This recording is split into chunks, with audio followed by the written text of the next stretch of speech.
திருச்சியில் நூற்றுக்கணக்கான வீடுகளில் மழைநீருடன் கழிவுநீரும் கலந்து புகுந்திருப்பதால் மக்கள் அவதியடைந்து வருகின்றனர். தகவல்களோடு செய்தியாளர் சார்லஸ் இணைந்திருக்கிறார். சார்லஸ், நூற்றுக்கணக்கான வீடுகளில் மழைநீரோட கழிவுநீரும் கலக்கும் நிலை திருச்சி மாநகராட்சியில இருக்கு. அங்க இருக்கக்கூடிய குடியிருப்பு வாசிகள் என்ன சொல்றாங்க? மாநகராட்சி அதிகாரிகள் வந்து அந்த பணிகளை மேற்கொண்டாங்களா?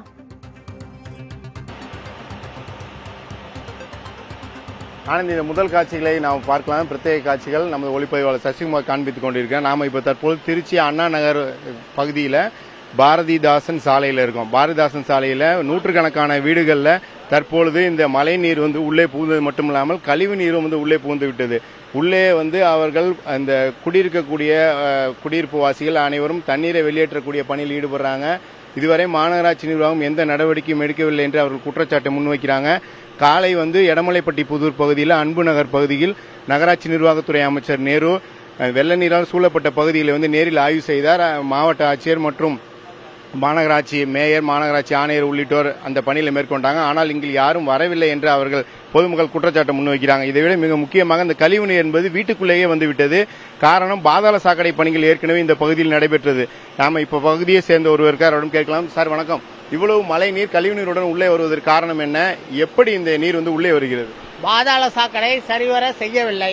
புது சாக்கடையே தேவையில்லை. புது சாக்கடையை போட்டு கனெக்ஷன் யாருக்கும் கொடுக்கல. பழைய கனெக்ஷனே அடிக்கடி அடைச்சுக்கும். வருஷத்துல 3 மாசம் தான் வேலை செய்யுது. 9 மாசம் வேலை செய்யாது. எல்லா வீட்டுக்கும் ஏத்து தண்ணி வருது. இதை எத்தனையோ தடவை சொல்லியாச்சு. இதுல வேற புது சாக்கடை வெட்டுறேன்னு சொல்லி புது பாதாள சாக்கடையும் போட்டு கனெக்ஷனும் கொடுக்காம ஜனங்களை சாவடிக்கிறானுங்க இந்த நிர்வாகத்துல. கார்பரேஷன்ல டாக்ஸுக்கு மட்டும் வர்றான், பைப்பை கட்டுறேன், அதை வெட்டுறேன், இதை வெட்டுறேன்னு. ஆனா நான் பாதாள சாக்கடைக்கு ஒரு 3 வருஷம் கட்டாம தான் இருந்தேன்.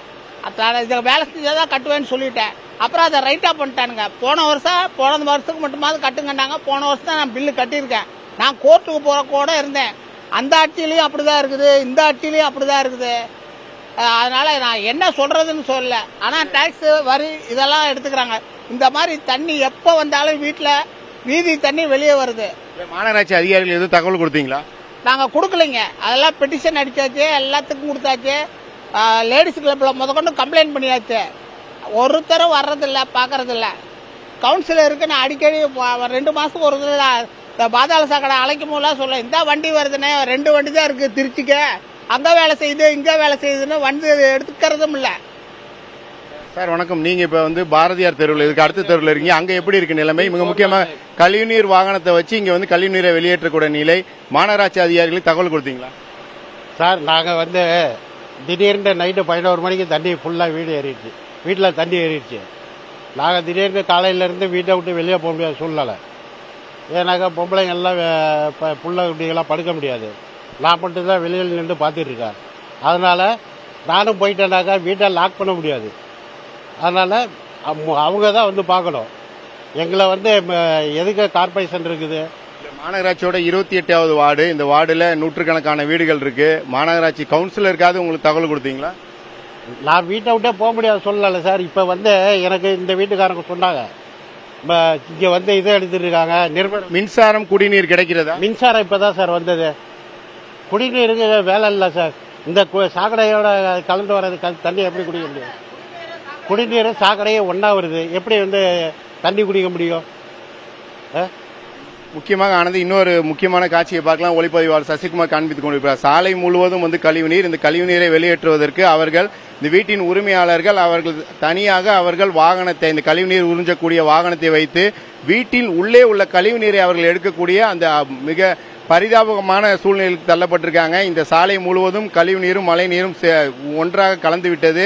உடனடியாக இதற்கு நடவடிக்கை எடுக்க வேண்டும். ஏனென்றால் இவர்கள் எவ்வளவு மழைநீரை வெளியேற்றினாலும் அந்த மழைநீர் வீட்டுக்குள் வந்து கொண்டேதான் இருக்கிறது. நீங்கள் பார்க்கலாம், வீட்டுக்குள் முழுவதுமே இப்போ மழைநீரால் சூழப்பட்டிருக்கு. உள்ளே உள்ள பொருட்களும் மழைநீரால் அவை அனைத்தும் நனைந்திருக்கின்றன. ஏனென்றால் இங்கே சற்று நேரத்துக்கு முன்னதாக சிறு குழந்தைகள் இருந்தவர்கள் இங்கிருந்து அவர்கள் வெளியேறி சென்று விட்டனர்.